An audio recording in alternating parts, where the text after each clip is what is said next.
Most villains would be honored to be on a worst list, but here we don't mean brilliant and heartless, we mean stupid and pointless. We tried to think of the adversaries we couldn't take seriously, or couldn't even bring ourselves to make fun of. This is usually due to uninspired boss fights, confusing motivations, and a general lack of common sense. The following 10 nuisances are just bad at being bad. And I will not place weapons of such magnitude into the hands of a total incompetent... Number 10. Fat Man. We've seen better Mad Bombers in the Atari 2600. Behold the Emperor of Explosions, an undeserving moniker. At least he lives up to the name most know him as, Fat Man. The behemoth on roller skates offers villainous speeches that would make Cobra Commander blush. His involvement with Dead Cell is tangential and aloof, more akin to a plot stopgap. As a throwaway side boss with an upturned collar and comical accent, his threat level is set to training wheels for the then untested Raiden.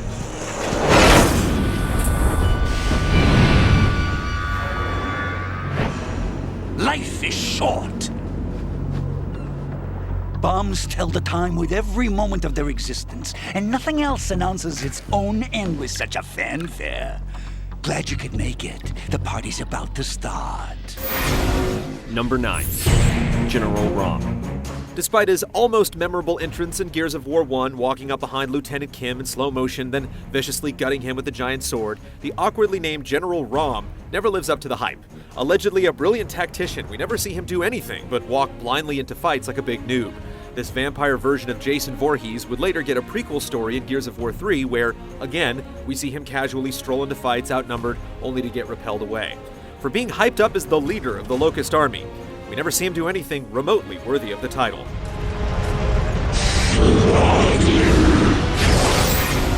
Number 8. Team Galactic. For some reason, every new Pokemon generation insists on introducing another evil organized team of bumbling dum-dums. While the Rocket in Team Rocket was essentially just a cool word, Team Galactic is deadly serious about their name. This gang exists so that its leader, Cyrus, can fulfill his dream of resetting the entire universe because the current one has too many emotions in it. He somehow recruits like 30% of the Sinnoh population, basically everyone with blue bangs, who commit a bunch of seemingly unrelated crimes against the ugliest Pokemon in the world, so their cranky boss Cyrus can catch one Pokemon who will, again, reset the entire universe. No thanks, we're just here to get badges. Number 7.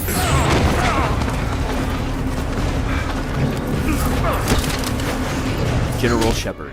Adhering to a predictable, jaded Patriot paradigm, Modern Warfare 2's Lieutenant General Shepard played the player all along, staring down at you during the game's tutorial. But why? Shepard was given a blank check to go out and hunt down Makarov, the target in the first Modern Warfare, so why did he attempt to kill his elite counter-terrorist unit, Task Force 141? Think things out, man.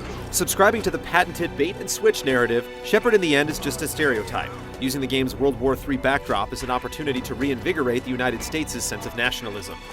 That's dumb, because historically global conflicts inspire nations and instill a sense of pride naturally. You'd think a lieutenant general would know that.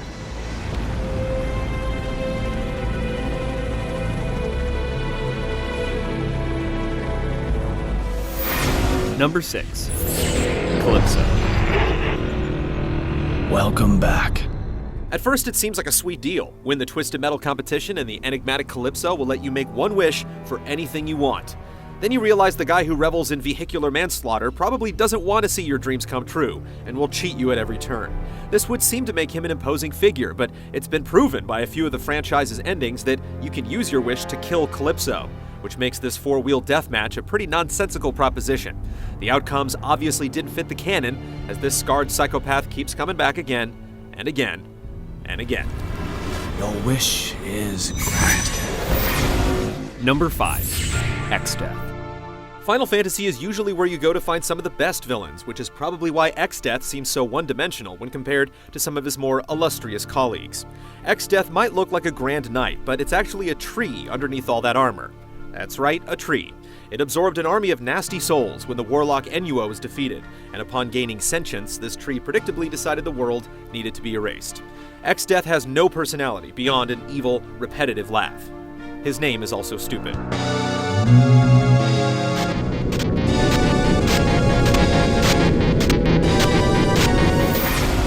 Number 4. Eggman.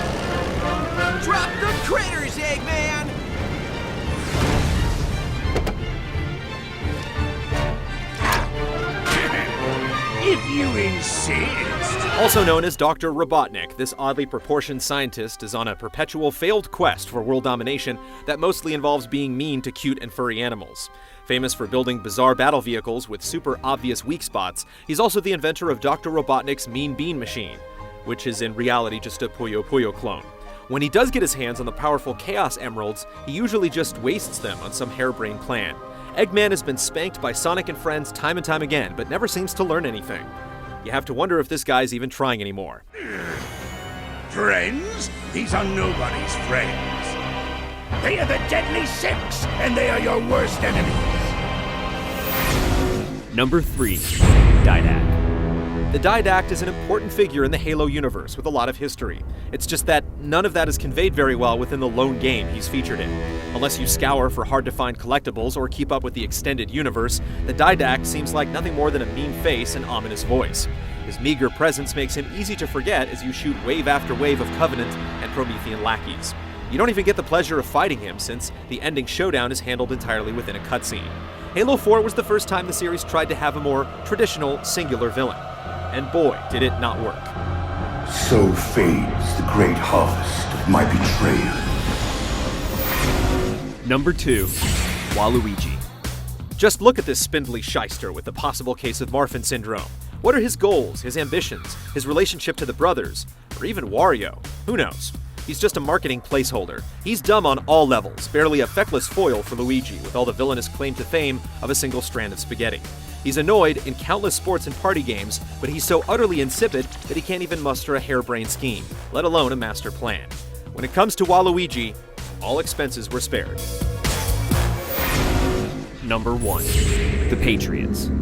We'll admit, at first, the concept of an all-powerful group of people controlling the world from behind the scenes suited the Metal Gear series just fine. However, the first time we heard somebody utter "Lalelulilo," it made us cringe. First, the Patriots were a bunch of old men pulling the strings in secrecy, but then they were apparently all dead for more than a century. Then somehow the Patriots became a group of AI enforcing their will through nanomachines placed within human beings. And all of this was the result of one man's ambition, too. The more we learned about the Patriots and their nonsensical, contrived quest to dominate the world, the less we cared. Sometimes knowing less is better. No!